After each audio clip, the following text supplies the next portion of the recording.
Miami beat Ohio Dominican 74-29. Can you talk about your overall takeaways from the game today? I think the team was ready to get back on the court and play a game. You know, you get back from Christmas break and, you know, you go through a couple tough practices and get that soreness out of your legs and get back going. And we're trying to build on what we did at Jacksonville State with our defensive effort and getting them to buy in a more consistent way of how we're going to defend the rest of the season.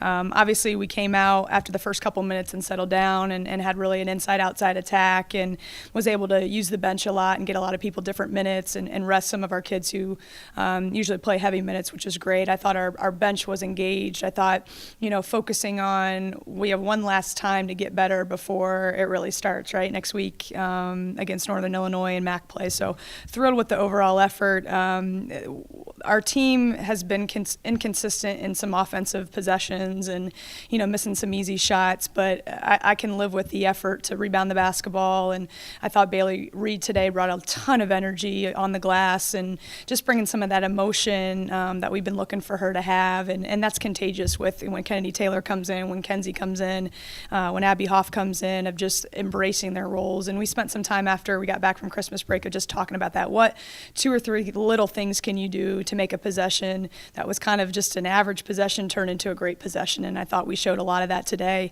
So we're going to build on the positive things, and then obviously it starts for real, like I said. And they were pretty excited after the game about just that challenge every night, putting yourself in position that you can win games by their effort. Talking about the scoring depth a little bit, you had 9 different players score today, including Kelly McLaughlin, who scored a career-high 7 points.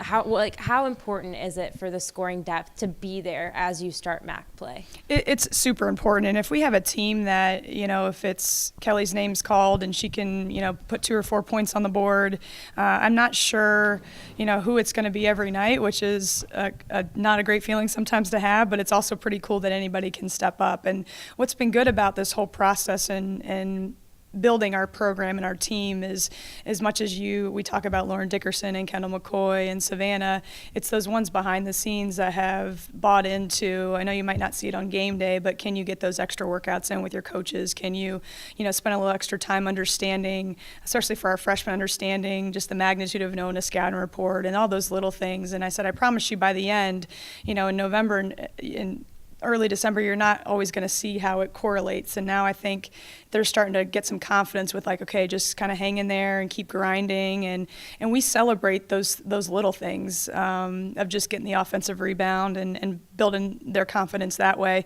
And then you hope by the end, and, you know, in January, February, and March, when it matters the most, they're going to be able to make key contributions to our team and not have as much pressure on those starters to be perfect every night.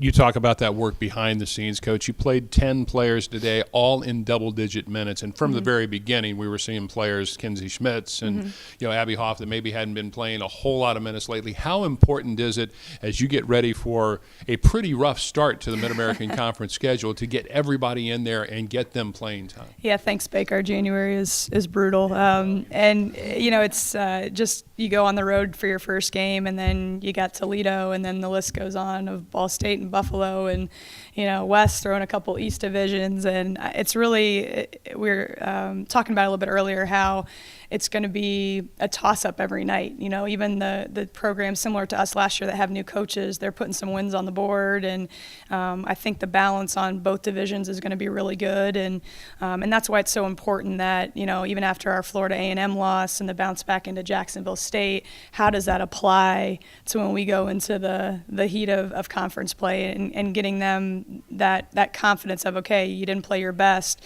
but are you going to let it unravel? And that could be within a game, that could be the next game, and trying to get them to stay confident in that belief that, and, you know, I told them in the locker room too, you can have this great effort and all this, and you still might not win.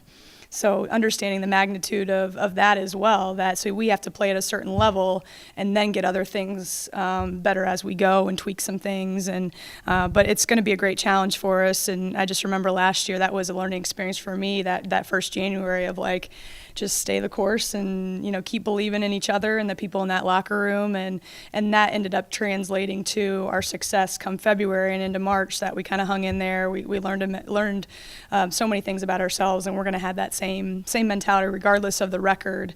That mentality of, can we get a little better every day? Can we bounce back? Can we build our confidence in different ways?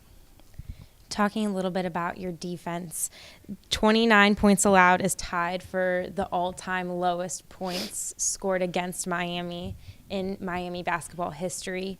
What is working well on defense right now, and what can you be using as you start these tough MAC games that you're talking about? I think the depth has helped us. Just we were able to bring in fresh bodies today, and I thought we wore ODU down pretty well early on in the game, and that allowed our transition game to get going a little bit and our inside touches to improve. So, we're pretty simple on the defensive end. We don't do anything too crazy. We're not the team that switches to 4 or 5 different defenses, and we're about being in the right spots. We're about taking certain things away and then make enough hustle plays around that. And by no means are we there yet. I think we've shown that in non-conference how it's been a little bit up and down with that. But we have the picture of what it should look like, and now it's about the execution of shutting certain players down and being a great defensive team. Thank you so much. Thank you. Congratulations. Bailey, Miami beat Ohio Dominican today, 74-29. Could you talk about what was working well for you all out there? I think we just had a lot of energy to start off, and that just sparked our defense, and then that just led to open points. Like, we had a lot of points off of turnovers, second chance points off of O boards. We weren't necessarily perfect, but we were definitely working hard and just getting second chance opportunities. You talked about your defense. At one point, you held Ohio Dominican scoreless for over 11 minutes of play straight, and you scored 22 points on your side.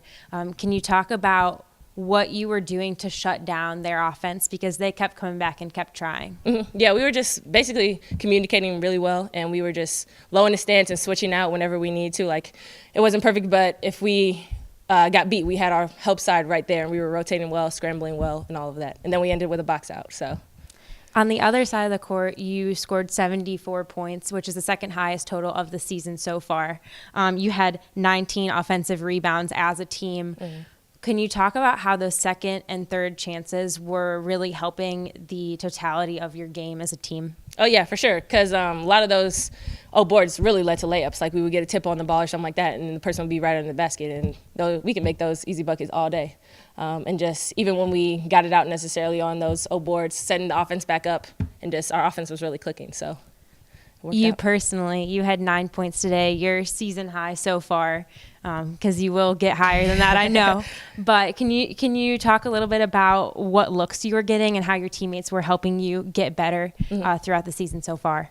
Yeah, low was finding me in transition. I was just trying to get out there and run, just get easy points, easy layups. And then obviously I love crashing the board, so whenever I can get in there and just get easy putbacks. Thank you so much. Congratulations. Thank you.